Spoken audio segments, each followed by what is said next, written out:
This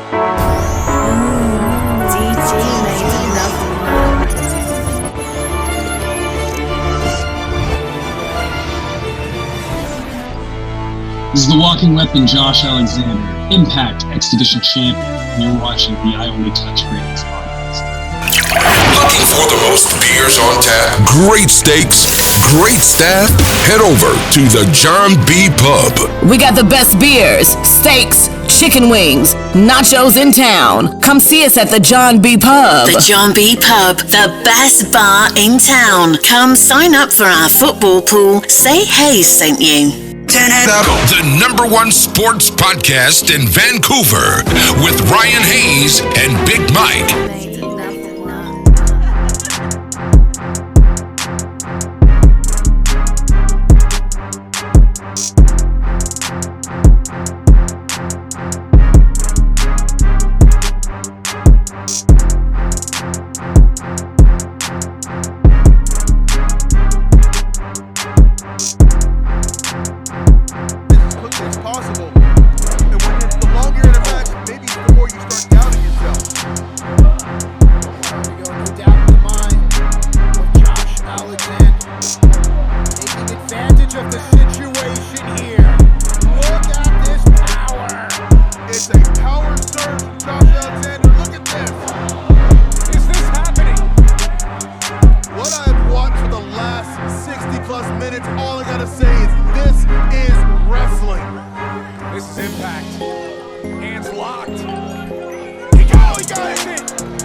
Champ.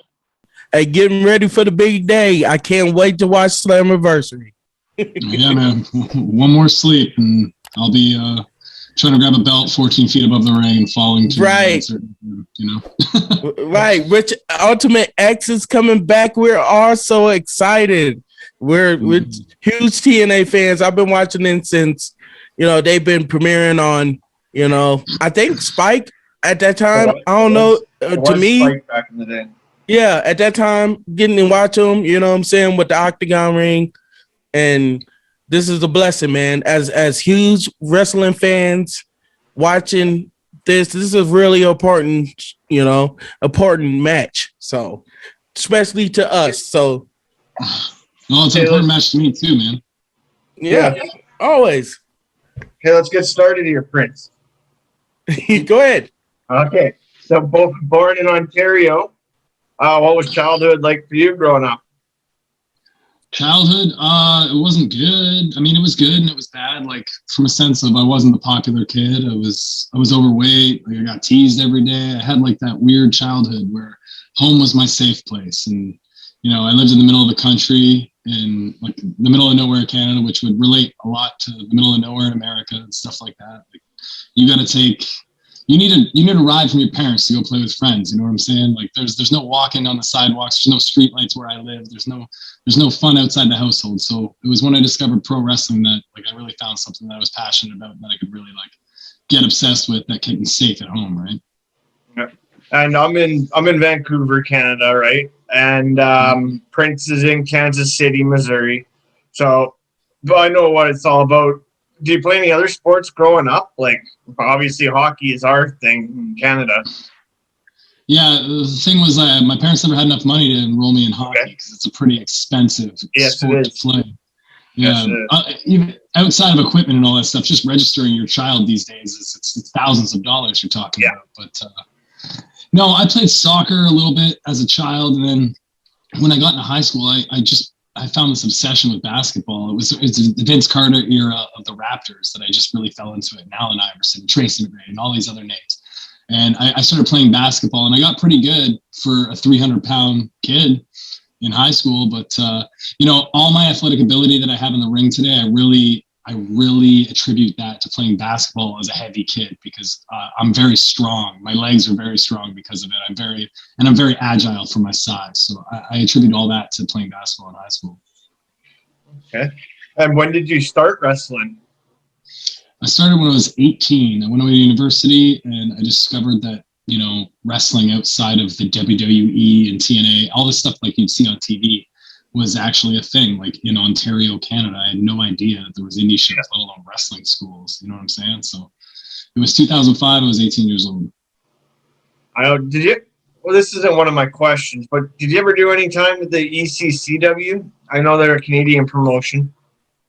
No, I wrestled a few guys from there over the years. I remember like 15 years ago, I wrestled a guy from there. He came out to Ontario, and he actually, if you see when I smile, I don't know if you can see it here, this one tooth is darker right in the middle. And I remember giving him a reverse DDT, and he kneed me right in the tooth, and he knocked that tooth, like it bent all the way back in my mouth, and that's why it's now discolored. So that's my memory of ECCW talent.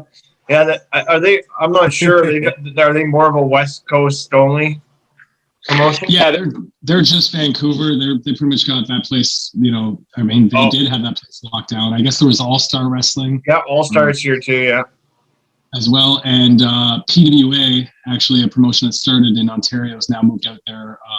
His name's Mike Besher. He owns a wrestling school out there on Victoria Island. Actually, it runs shows from there.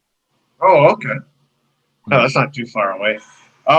Who was your biggest influence when you were getting first starting out, and who did you say want to be like? I gravitated towards Samoa Joe right away the second I saw him, because as I said, I was an overweight kid. I looked at people in wrestling like Batista and Randy Orton. I was like, that could never be me. Like, this is not a possibility. But then I saw Samoa Joe come out as, an overweight guy in biker shorts, but just an athlete, a killer nonetheless. Aesthetics aside, you know what I'm saying? And then I was just like, man, maybe I could make a run at this. Maybe I could try it at least. And he was the guy that really, gave the spark for that start. Yeah, that's for sure. And Samoa Joe, even now, is still that same way, but a hell of a wrestler. He's always been one of my favorites since his days in TNA.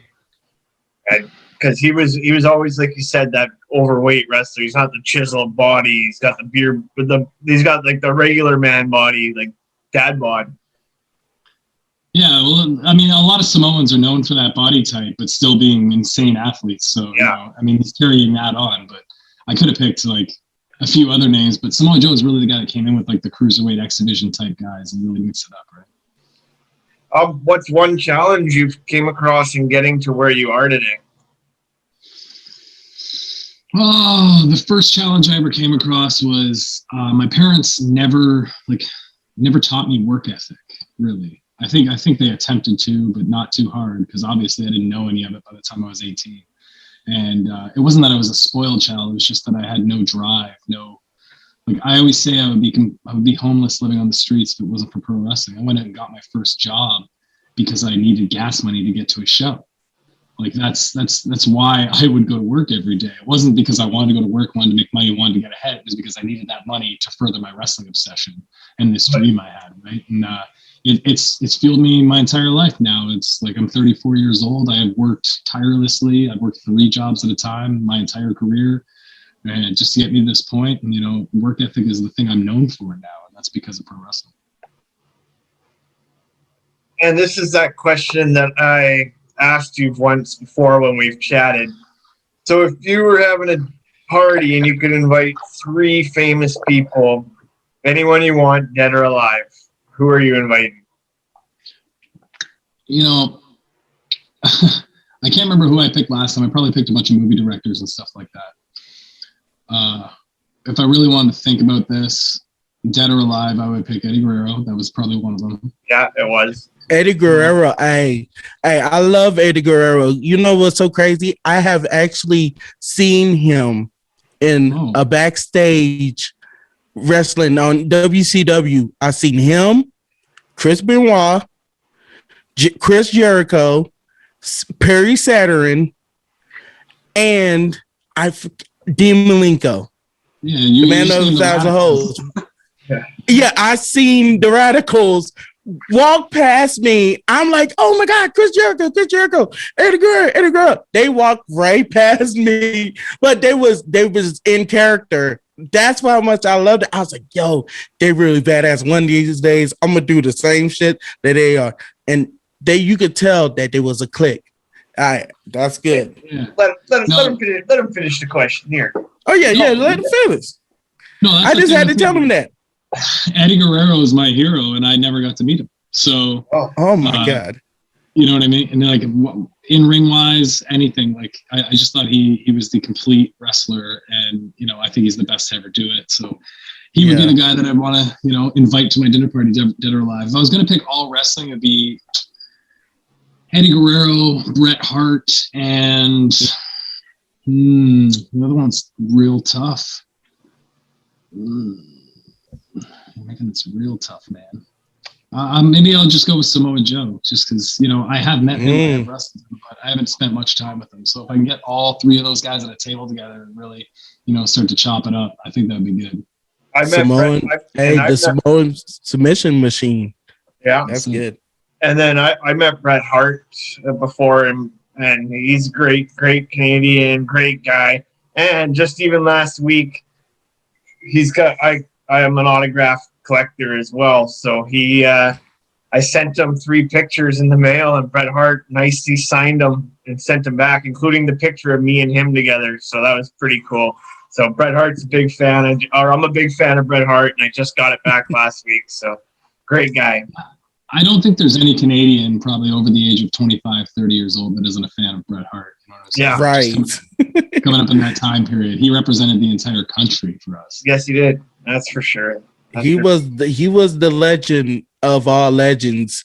To tell you the truth, another good story. A friend, my friend of his uncle was real cool. You can actually watch it too. It's on one of these YouTube things that he actually have been in the match with him, Butch Reed, RP Butch Reed from Doom. And he got the chance to be in the first Royal Rumble with Bret Hart and Jim the Anvil Neidhart. And he was the first one to get thrown out of the ring. Yeah. He was the first one to get thrown out of the ring from Jake the Snake Roberts. And they were wearing blue. And they was wearing blue, and they was giving them high fives. Like, yo, hey, he's always going to be a legend to be with. Period. Pure legend. So like, speaking of that, like, what was your first match that you ever went to, or the first like live thing that you went to that you knew that you loved wrestling? Oh, well, like I knew I loved wrestling just by I would rent videotapes from the video store, and that's how I got into it. And my parents didn't want me to watch wrestling. My stepdad didn't like wrestling. He was a NASCAR fan through and through. He didn't like that wrestling stuff. So I had to sneak it around. I had to rent videotapes and do all this stuff. So my neighbor actually hooked me up and brought me to the Sky Dome for a house show back in like 1998. And I think it was main evented by, I want to say it was Stone Cold and The Undertaker in a cage match. And I just remember, the one thing I remember is Billy Gunn came out with the New Age Outlaws, and he swigged his water and he threw the water bottle in the air. And I was like 13 rows back, man.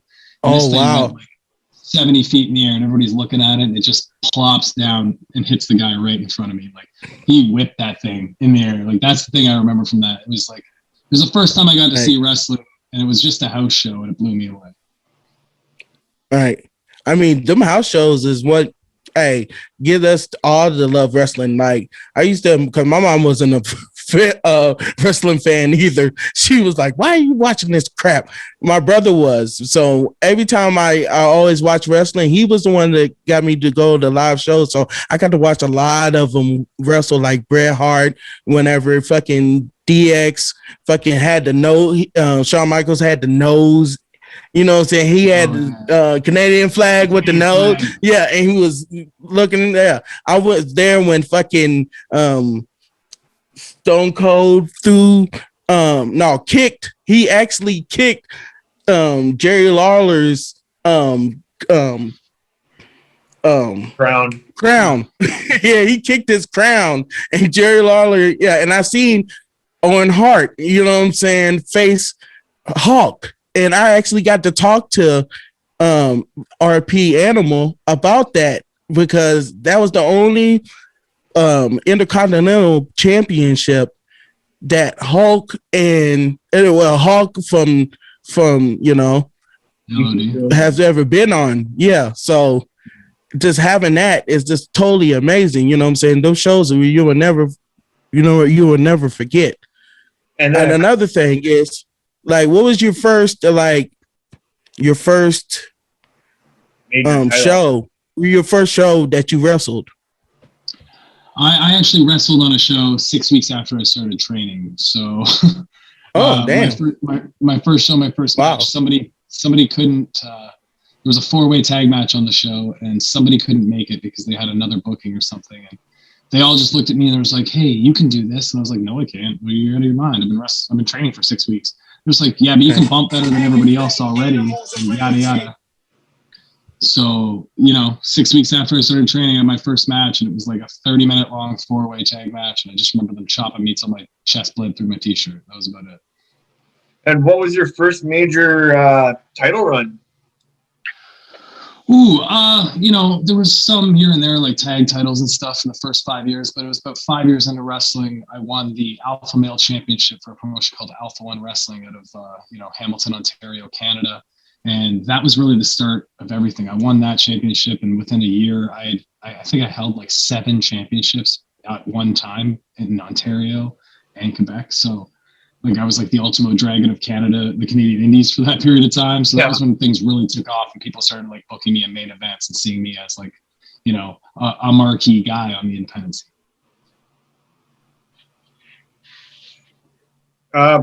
What's your worst injury? Actually, we'll get to that one in a second. Is there one title that sticks out over your years? Say, I'm assuming your TNA ones are probably your favorite ones, but say before that, is there one title that stands out? Yeah, I'm actually still Destiny World Champion, and I still hold that championship. I won it over 2 years ago now. I beat Pete Dunne for it in the middle of the ring in Toronto, Ontario, Canada. And that was really like the catalyst for my career, to me getting signed in Impact Wrestling and all this other stuff that's happened. That was the start of this big momentum shift. So that one means the most to me. Okay. And what's one major injury that you've had that has set back your career? I kind of know. I did my research on you, and I know the things. I know your neck and your ear, but you wanted to tell us about those stories? Well, yeah, in 2014, I broke my neck at a Ring of Honor show, and I had neck surgery, and I returned 6 weeks later without telling anybody I had neck surgery because I didn't want to take time off and maybe not get signed because I thought I was pretty close at the time. And it was about 8 months later that I re-injured the same injury and had to go for a second neck surgery. And that's when I had to actually take the time off and actually rehab my broken neck properly and be responsible. So that's what happened with that. It was just 9 months out of my life. I returned in 2015 and I haven't looked back since.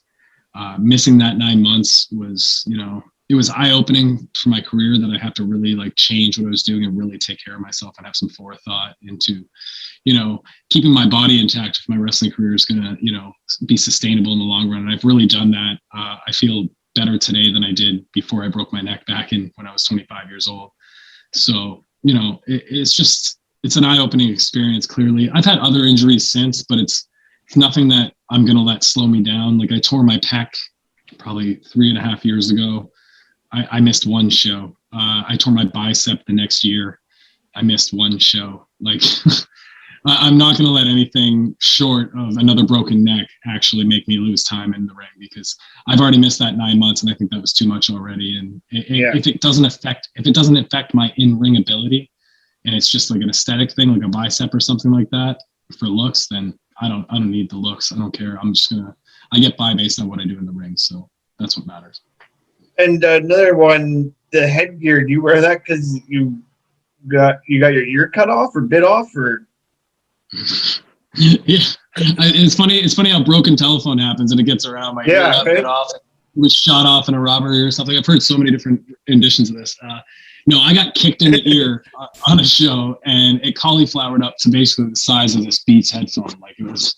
I remember I put my toque or my beanie on, and it was like stretched out over my ear, and it eventually swelled to the point where it split from my head and was like dangling down here. So I had to get surgery to pin it back to my head.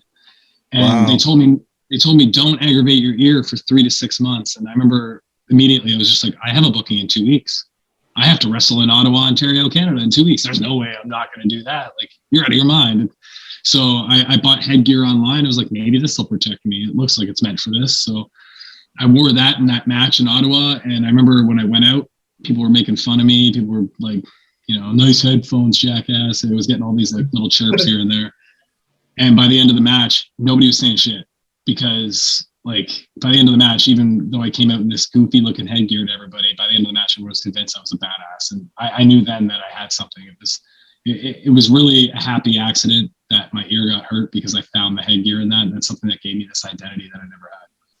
Yeah. Plus, I ain't never seen nobody have a headgear besides like Rick Steiner Rick Steiner, and you know, people like, you know, the Steiner brothers and stuff like that, bringing stuff like that and being a badass at what you do, because man, watching you as a wrestler and we watching you, you know, watching you how you do them stunts, and you do all of, not just stunts, the moves, the high flying, not just the high flying, just the smash mouth on it, you know what I mean? So we love that, especially as wrestling fans.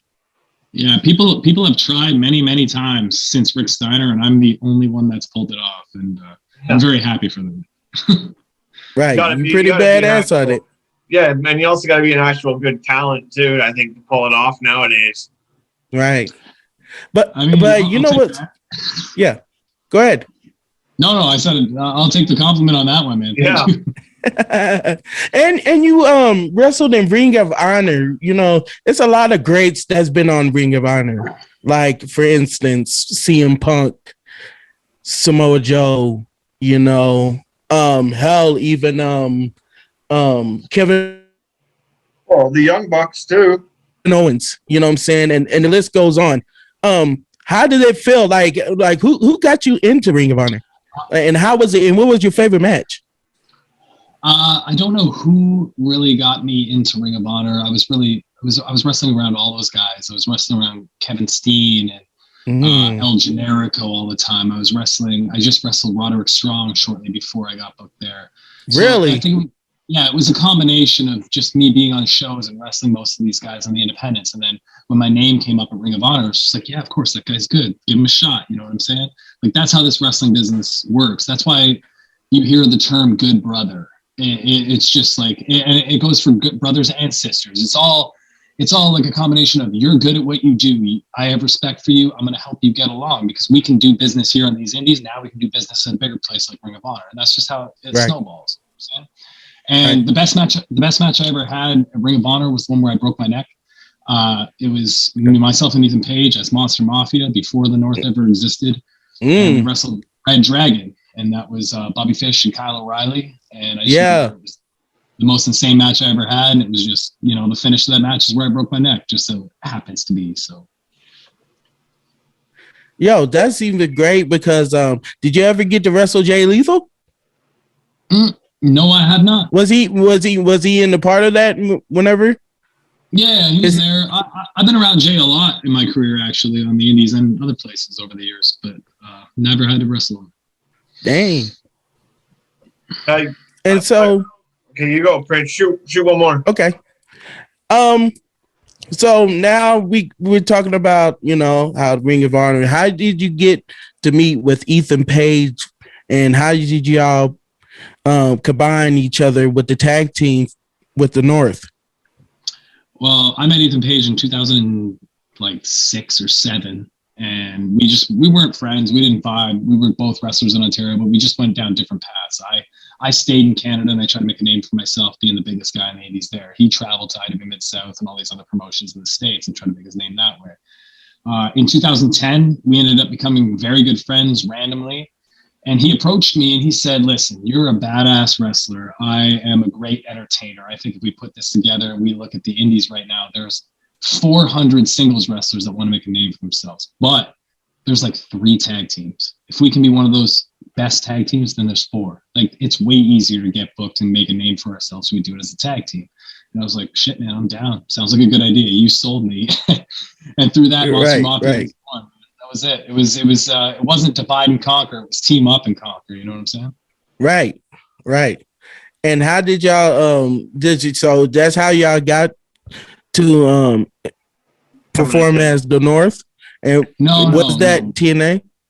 No, that was Monster Mafia. We wrestled Ring of Honor, PWG. We wrestled all over the American Indies for like almost a decade. It was 2019. I came to Impact. He was already with Impact for a year or so before that. And the second I got here, they said, hey, we've seen your tag stuff over the years in the Indies. We want you guys to do this here, but we don't like the name. And we said, oh, what are we going to do? And obviously, I've already said I'm a huge basketball fan. 2019 was the year the Raptors won the championship. We were on that run at the time that I debuted. So We the North was a big slogan. I just said, what about the North? And it just clicked because we wanted something that represented our heritage as Canadians being in this promotion and stuff like that. But we didn't want Team Canada or anything like that because that's already been done. We want to do our own thing. So the North was like the perfect little flip on like that old, Team Canada style thing.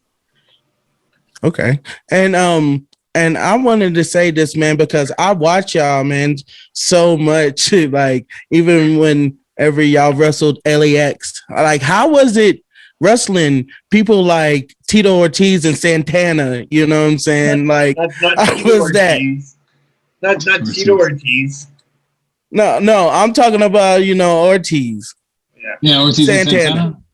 Yeah. The thing was, as Monster Mafia, before we were in Impact, we wrestled them at Beyond Wrestling when they were EYFBO, before they were ever LAX. Yeah. So when we came up here, like, I'm kind of like, I vibe really well with Santana. We've always really gotten along. We've stayed in touch.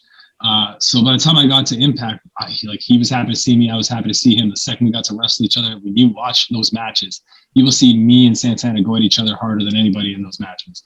And that's just because, like, we were friends, and that's what you do in wrestling. Like, you bring out the best in each other. You know what I'm saying? Like, those guys are very talented. They're very creative, and I'm really glad that, like, now after almost 2 years in AEW, they're getting to showcase themselves as a great tag team because they've kind of been in the stable, hidden away. Now they just been waiting for their opportunity. Now they're getting the opportunities, and I think they're going to be very successful. I think we had some of our best matches against them. They were the team that helped make us before they left, and it made us even bigger for that historic tag team run that we had. We obviously won the championships off them. Yeah, I was about to say too, because y'all won the championships off them, which it was an incredible match.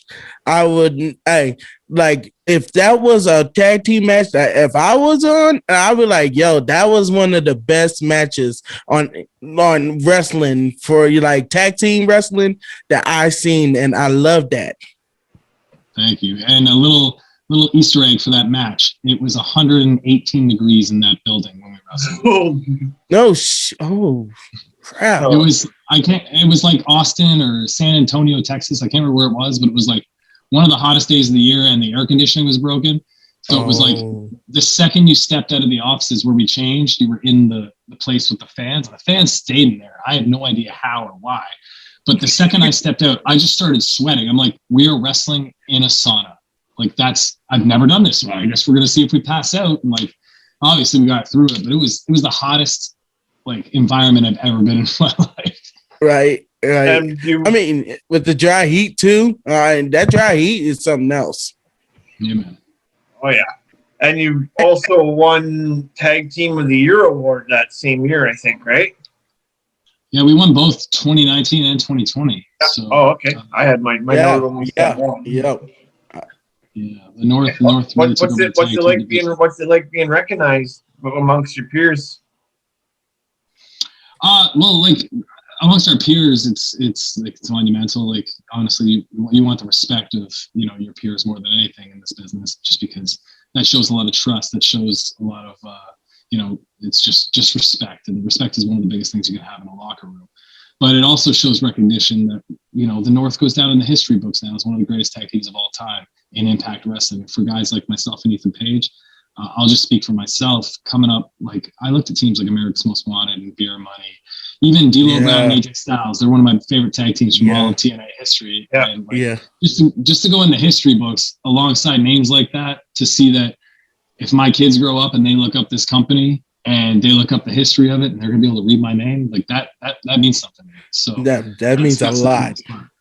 Yeah. Well, that means a lot, because coming to Impact and seeing, like, as all of us as fans of the business, like, Impact showed true meaning of storylines, because their storylines was good, and their matches, their build-ups, you know, a lot of them was kind of missing that. And I see it now with Impact and AEW now.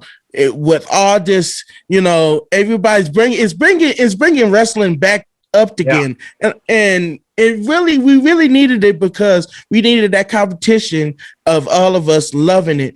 So, one person that you could wrestle right now, who would you want to wrestle that you haven't wrestled? That you've been wanted to, you've been like, I've been wanting this dude. I just want to see how the chemistry and how we as a wrestling fan would be. I could name 100 names right now. Shingo Takagi, Ishii in New Japan, Chris Bay from the X Division. Like, I can name a ton of stuff, but the one name that I'll say is, I don't think there's anybody in Impact Wrestling that would have a better match with Kenny Omega than me. That's good. Oh man, I'm already buying the ticket for. I'm already buying the pay-per-view anyway, just to see you do what you do, because you're gonna do good and you're gonna win. Sorry, Chris Bay, but you're gonna win. And that's yes. You got any hidden talents? I mean, if I do, I'm not going to put myself over. I don't know. I can cook pretty good. Yeah. I can't juggle. I can't sing. I can't dance. Oh man. No other hidden talents. Hey, that's those big bones, man. They don't make the big bone guys to dance. That's for sure. I mean, I can move these hips for pro wrestling, but otherwise, no. There's just no way. Right. And hey, how did it feel whenever you won the X Division championship? And how did that feel? How did that feel? You're in the mid of Option C, Austin Aries, to Chris Sabin, to AJ Styles, Samoa Joe, to hell, you know, everybody that's been having that. Jay Lethal, like, how is it? How is it as loving the business that you love right now? How does that feel? And do you have the belt with you? I do have it, not in my room though. Oh damn! It's all right. You're the X Division champion. You don't have to worry about that. I usually always have it with me, but not at this moment. No, it meant a great deal. In the moment, not as much of a great deal as it did.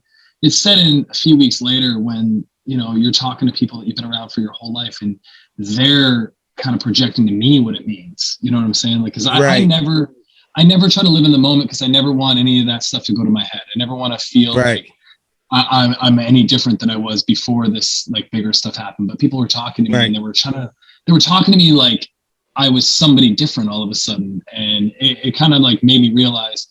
They were just like, listen, like the way you talk about Bobby Roode when you had to wrestle him in 2008 is how I feel right now wrestling you. And I was like, damn, all right, that puts it in perspective. Because I guess like it is the same kind of comparison. This guy was in the same company doing the same stuff as a single star.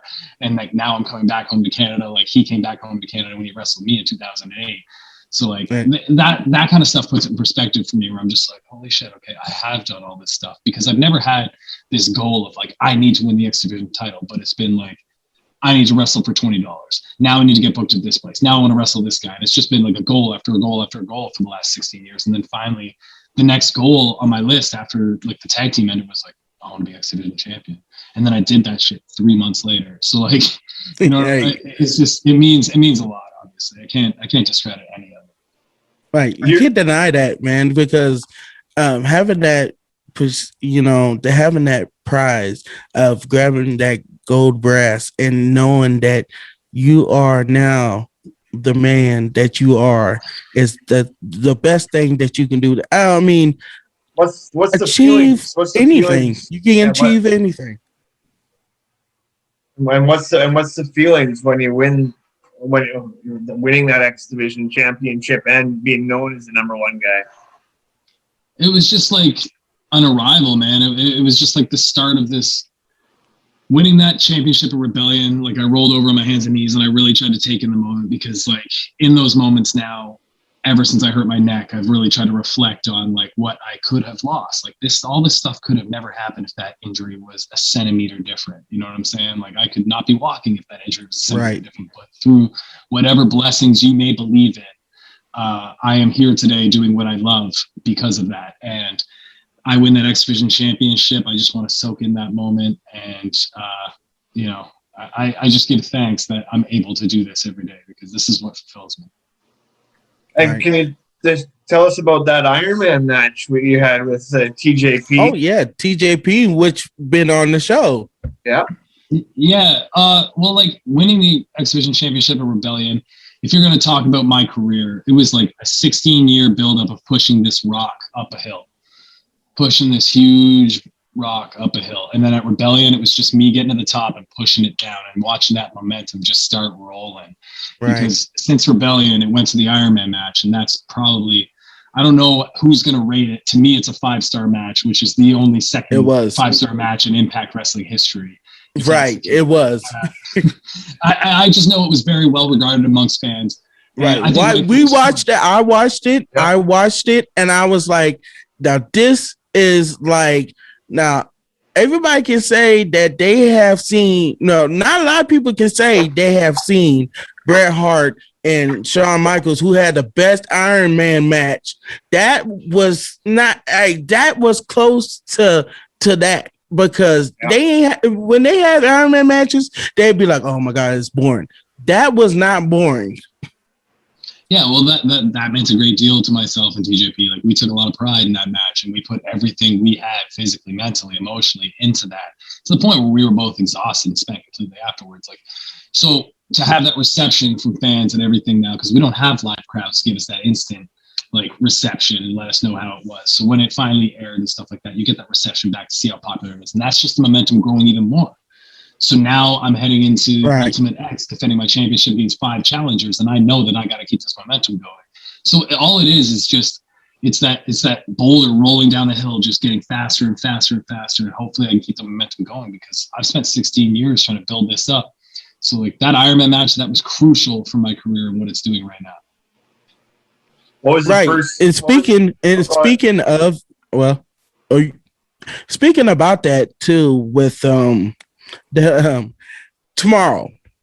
So you're facing the Rascal, Trey Miguel, Ace Austin, you, Chris Bay, Rohit Raju, Petey Williams, the Canadian Destroyer. Yeah. How do you feel about having this Ultimate X match, and how, because we haven't seen it for a while, so, and bringing this back is the greatest thing ever. So how do you feel right now about this match? I mean, I feel good. I have watched the Ultimate X matches since their inception, some 17, 18 years ago. It has been 2.5 years since the last one they've had in Impact Wrestling, so I think fans are chomping at the bit to see this. I know that me coming in as champion with 5 challengers, it's not the best situation for me. I know that. I'm not stupid.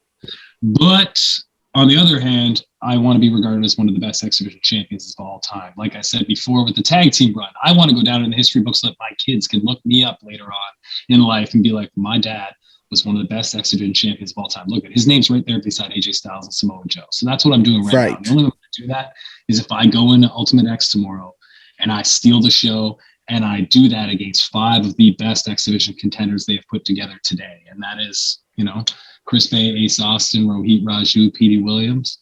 And that's all I can say, man. It's what I have to do if I'm going to go down the history books. Right, because you're winning. You're winning. I'm saying it right now. I'm calling my best on Josh Alexander. Sorry, Chris Bay. Sorry, Raj, wherever his name is. Sorry for the purple. I don't know what his name is. The punk rocker dude. Yeah, whatever. And the little rascal. I don't care. Josh Alexander from the North. Used to be the North. And one thing. Does Petey Williams still use the Canadian Destroyer as his finishing move? Because that was my favorite move back in the day, other than the sharpshooter, of course. He did it last night. What you talking about? I know. I had to watch it. I gotta watch it. And that was a good match, by the way, too. Until Chris Bay hit you over the head, hit you with that damn table. Not the table, the damn chair. I'm just so excited to talk about it. Yes, Petey Williams still uses the Destroyer. He is the inventor, and no matter who uses it after him, it still belongs to him. So yes. Yeah. That's awesome. I love that. And he was with Big Papa Pump. Ooh, yeah. Hey, speaking of this, that's what I remember it from. Yeah, back then, and then the original, right? With another friend of the show, Eric Young. Yeah. Right. Shout out to Eric Young. Speaking of that, right now, hang on, your shit's lagging here, so let me throw a question in here. Oh, is it lagging? Yeah, you're lagging, so hang on a second. Okay. Go ahead. What was the first concert you ever went to? I've only been to one concert my entire life. And really? I went to a concert with my girlfriend when I was 16 years old. She had tickets to Usher. So I went to an Usher concert at 16 years old. But the cool thing was that a lesser known artist at the time, because this was like maybe 2002. His name was Kanye West. He opened up the show that night. Oh, yeah. And, what? Yeah, it was pretty awesome seeing the young upstart Kanye West. Okay. With Usher? Ooh. Yeah, sounds like an awesome concert. Hey, what was the first CD? Your first CD. Go ahead. What was your first CD? Oh, dude, you're talking like Backstreet Boys or Spice Girls. I was like 5 or 6. And nothing wrong with it. We always sing it. If you want to be my lover, I know I have. And Backstreet's back. All right, I think. Hey, that was a good song. Hey, what is in your playlist? Matter of fact, that what gets you amped to be like, you know what? Let's do this. What's one of your songs and good question? Some of your playlist. My gym playlist is I am very eclectic. I will jump around from. It's just based on my mood. Sometimes I'll listen to like metal. Sometimes I'll listen to country music. Sometimes I'll listen to hip hop. Sometimes, right. And like when I'm saying hip hop, I mean like, yeah, I'll jump between like oldies to Eminem to like you know this new age stuff that I don't even understand. It just sounds good. You know what I'm saying? Like, right. Yeah. What country? Hey, country. We love it all. Country metal. I'm a huge Metallica and I'm a huge Nirvana fan. Yeah, like I'll listen to anything if it sounds good. I'm not a huge lyrics guy. I don't get like tied up in like the meaning of the song. I get in trouble all the time because I'll like songs that are about like, you know, leaving your woman and all this stuff. My wife's like, why do you like this song? I'm just like, I just like the sound of it. Like, I don't even know what they're saying. Right. It's just, I'm like a mood guy. So whatever I hear that sounds good, I listen to. So country, like Eric Church is my favorite country artist. I think. Sweet. That's a good one. Yeah. That's a sweet one. That's a good one. Yeah. What's your daily routine look like? I can outline this. I put this in a tweet like 6 months ago and it caught people off guard. I wake up every day at 3:30 in the morning. Then I go to the gym and I do weights. And then by 6 a.m. I'm at work. And by 2 p.m. I'm off work. And then I'm at home with my kids until 6 o'clock. And when they eat dinner, I go downstairs and I do cardio for an hour. And then I come upstairs at 7 o'clock. I give them bath and I put them to bed with my wife. And then from 8 o'clock till 10 o'clock, I usually try to have some, you know, TV time or whatever, hanging out with my wife. Yeah, before I pass out and just wash, rinse, and repeat the next day because it's just the thing I do. Okay, and your wife's a wrestler too, I read somewhere. Yes, my wife has been wrestling longer than I have. She was in Ring of Honor in 2002 or 3, ever since. Really? In the early stages of Ring of Honor. She's a PVG for years, yeah. That's dope. Yeah, it definitely makes me being a wrestler much easier because she understands all the hardships and things I have to do, right? Right. It's plus she knows, how much, it is to be on that road, and you know what I'm saying? It's good to have that, you know what I'm saying? That know that I feel your pain because I know how it can be, even with the mats and even with the matches, she's gonna be like, well, I understand why you're hurt, So that's truly a best thing. So I got one thing for you, because since we all huge wrestling fans, if it was something out of a promo, it could be 2 lines, it could be two favorite of your wrestlers. What would it be? Like mine, I would say this. I always wanted to say this. What is your name? It doesn't matter what your name is. Or too hot to handle, too cold to hold. Like, what was one of yours? Oh man, you stole one of mine right away. I was just like, the second you put that over, I was just like, man. Obviously it doesn't matter what your name is like the number one. Oh yeah. And then I would have to pick something from Stone Cold just because. Just dude, he was the reason I got I discovered what pro wrestling was.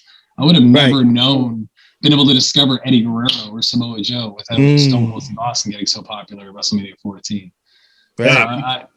I mean, you could say the Latino heat. You could say that. You know what I'm saying? Something that you always been wanting to say. Like, I always wanted to say the big, you know what I'm saying? Like, Big Papa Pumpy is your hookup. Holler if you hear me. Oh, you know what I'm saying? Like, no, one of my favorite promos of all time was, I think it was Eddie and Vince. And he was telling him, he was apologizing for all this stuff. And, he's like, I'm sorry. Blah, blah, blah. He's like, oh, you remember when I said I was sorry? I lied. And they just right. It's one of the best promos I've ever seen. So. Yeah. If you could only eat one of these two, pancakes or waffles, which one are you choosing? Waffles. Okay, waffle guy. Okay. Okay, what do you want to be remembered for? I would just say for my being a good wrestler, in-ring wrestler, much like Bret Hart or Lance Storm or any of these guys that you can run down the names of. But yeah. Well, we want to thank you for taking the time. No, hold on. I want to say one more thing. I know I was going to let you shoot one more, but I was also going to say what we want to give you. All the confidence going into tomorrow night. You got a big night tomorrow. Right. You got a big night tomorrow. I wanted to say this. You had one match that you've seen on TV, and you was like, oh my God, I wish I was there. Because I wish I was there at the SummerSlam of, I think, 1997, 1996, whenever Stone Cold versus The Undertaker and The Rock versus Triple H, the ladder match. Which one would you go? I would be a One Night Stand. I think that energy. Yeah, that was a good one. Yeah, it was insane. Yeah. Which match? Oh, you take your pick, dude. It doesn't matter. Oh my God, they had a lot of them. Chris Jericho, Chris Benoit, and Eddie Guerrero. Yep. Main event. Rey Mysterio and Sabu was the second one. Sabu, nuts. I remember Super Crazy, Tajiri, and Nunzio stole the show with that 3-way dance. So yes, they did. And shout out to Super Crazy. I actually said hi to him backstage at a WWE event. He walked right past me. I don't know how the hell we got there. I'm walking right past him. Shawn Michaels said, "Hey, what's up?" I'm like, "What?" And then Maria comes, and then here comes Arn Anderson. I'm like, "What the hell? What the hell did I get into?" They supposed to take us to somewhere else, and we see Super Crazy. Super Crazy is them dudes. Them 3 guys had a great ass match, and they cut one of the best promos because I think what Paul Heyman said to what's his face. He's like, "Well, you're only doing that because Triple H don't work on Tuesdays." you know, that was one of the best things. I do like that. I got one actually. What's the favorite venue you've ever performed in? I had the distinct pleasure of wrestling for AAA in. It's a Mexican company, but they ran a show in Madison Square Garden. They got to wrestle there a year and a half, 2 years ago. And okay. Everybody something, I got to take a picture beside the Madison Square, symbol and stuff like that. Just being able to be in that building was pretty sweet. Oh, that's awesome. And that we always ask that question to most of our hockey guys that we interview, and everybody's dream venue is Madison Square Garden, of course. It's the most famous arena in the world. So yeah, that's for sure. Yep, it is. It is. So we just want to thank you then for taking the time and giving us a Friday night. And you got a big night ahead of you tomorrow. So we want to wish you luck and best of luck in the future. And thank you for giving us your time. And thank you. I want to say, man, thank you for that, man, because I'm gonna watch the show tomorrow, and I can't wait to see all this, man, because Slammiversary is a huge thing. So, and as a wrestling fan, we love it. So thank you. Keep doing it. And I'm saying this right now again, you're gonna win. I can't wait. I can't wait for this Ultimate X, baby. We're ready. Looking for the most beers on tap, great steaks, great staff? Head over to the John B. Pub. We got the best beers, steaks, chicken wings, nachos in town. Come see us at the John B. Pub. The John B. Pub, the best bar in town. Come sign up for our football pool. Say Hey sent you.